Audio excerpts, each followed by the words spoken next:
In this video, we're talking about what are the best guests that you should be having when things slow down. So stay tuned. Vacation Rental Machine helps hosts just like you learn how to start, grow, and scale your short-term rental business. This show is all about creating systems that help you automate your business, giving you more time and money freedom. If you're ready to start living the vacation rental life, then subscribe to this podcast today. Come and join us on our Facebook group, The Host Nation, where we'll be talking about starting, automating, and scaling a short-term rental business. Now, on to the show. Hey, welcome back, Host Nation, to another episode of Vacation Rental Machine. I'm Julian Sage with my partner, John Bell. In this video, we're talking about slow seasons and how you can best fill up your properties, be able to maintain high occupancy, make some revenue when things are slowing down, when it's the holidays, just a slower season. So, John, what do you typically do when things get slower? Well, when things start to slow down, you kind of want to make sure that you're kind of getting a jump on it before it really starts to slow down. This is when it's important to know just your regular seasonality of your units. I know we all kind of got hit with the curveball with COVID, and it kind of threw regular seasonality kind of out of the mix, right? But there were some indicators that things were kind of going to slow back down a little bit in most places. So what you want to do is almost immediately start to reduce some of your pricing off of your high pricing that for your high seasons. Once you start doing that, you're looking for a very special person to come in, somebody that is actually looking to rent it for a long time, typically 3 times the size of your normal reservation.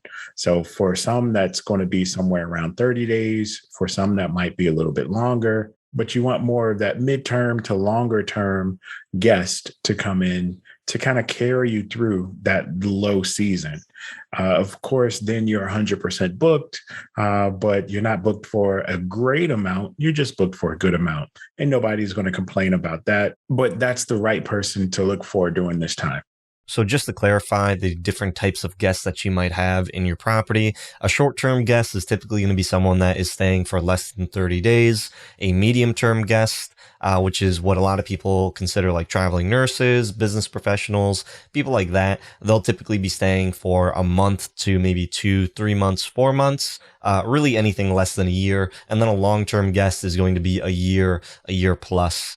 And depending on the type of guest that will be staying in your property, and how far in advance they are booking out is really going to determine how much you're going to be able to make from your property. So obviously during slower seasons, it's going to be more difficult for you to be able to find shorter term guests that are booking out far in advance.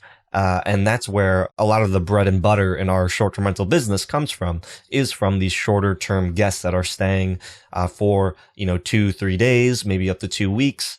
And they're booking out within, 2-3 weeks in advance, sometimes a month in advance, and they're paying a premium for the stay.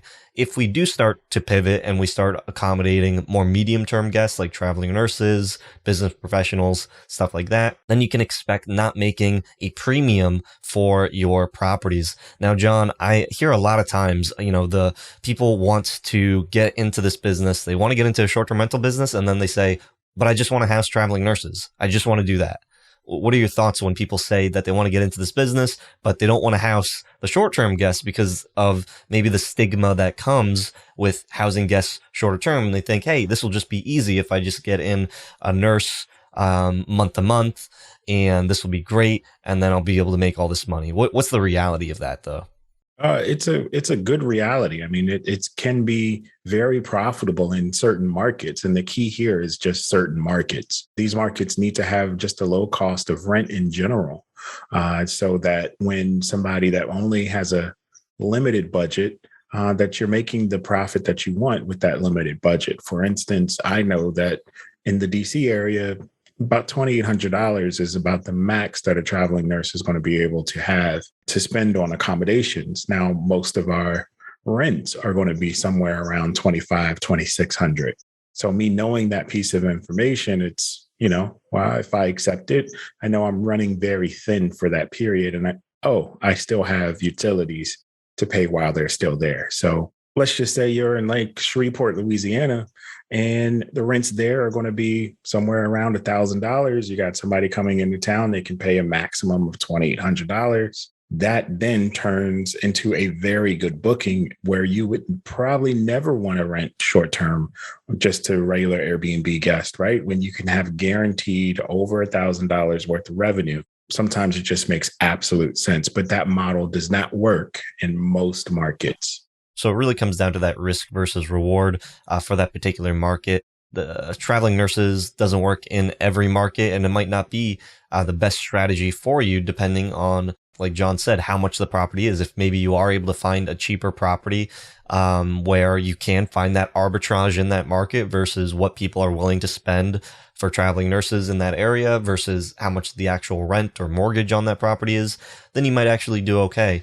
I like to use my mom as an example. My mom found a lot of success in her market because her husband is a contractor, and he's able to find these, kind of dilapidated houses and get them for, at a reasonable price. And then they're able to accommodate for traveling nurses and break up these properties and put them into smaller, more like micro units and make them very nice. So it fits a traveling nurse's budget.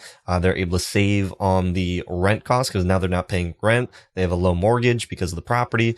So there's that arbitrage scenario there where it makes sense for them. But if you were to rent out that property, you're not going to be able to knock down all the walls and put 4, or 3 separate units in one building. You might just have one building, and it just might not work in that type of situation, having micro units in that. So you really have to look and see where that opportunity is. Again, it doesn't work for everybody, but if you are trying to accommodate during these slower seasons, definitely, if you just need to. And kind of our thought process is more like this is more of a filler, because we want to make our bread and butter during the high peak season, where we are renting out short term. And then during that slower season, we don't mind getting in some traveling nurses when things slow down. But we wouldn't want to accommodate those traveling nurses during that peak season, because then, we want to build up our cash reserves from that slower season. That will help us still be able to have some cash when we get in those traveling nurses. That'll basically give us a little bit of a buffer until we get into that high season again, and then we can start to accumulate all that cash. One note also when going into the slow season is to let your teams know that, hey, we might not have as much work as we used to going through this time. So therefore, if you need to do something else, or if you need to fill up some extra hours doing some other task, make sure that they're aware that, hey, we're just going to see a slight downturn. One of the things that you will run into, especially if you have a lot of midterm bookings, is your cleanings just won't happen back to back to back anymore. You might only have one cleaning every couple of weeks, and your crews might feel like, hey, is there something wrong? Did I do something? You just need to let them know, hey, I've accepted a few longer term reservations. So our turns are going to be a little low, but I could use your help doing blank. That way they're still engaged and ready to go for you during the high season. So question today, what is your strategy in your market? Are you going to be accommodating more medium-term or long-term guests, or are you going to be sticking with the short-term guests because maybe it doesn't even get slow in your market during the traditional slow season? Love to be able to know in the comment section down below. And until next time, Host Nation, keep on hosting. Hey, Host Nation, would you like to work directly with Julian and I to help you start and scale your own short-term rental business? Go to shorttermsage.com/coaching to attend our step-by-step training and learn how we can work together. Looking forward to talking to you soon. Hope you hosts found value in this episode. If you did, please go on over to iTunes and leave us a review, as that would greatly support the show. If you'd like to connect with John, the community, and I, then go on over to our Facebook group, The Host Nation. Talk to you hosts in the next episode. Keep on hosting.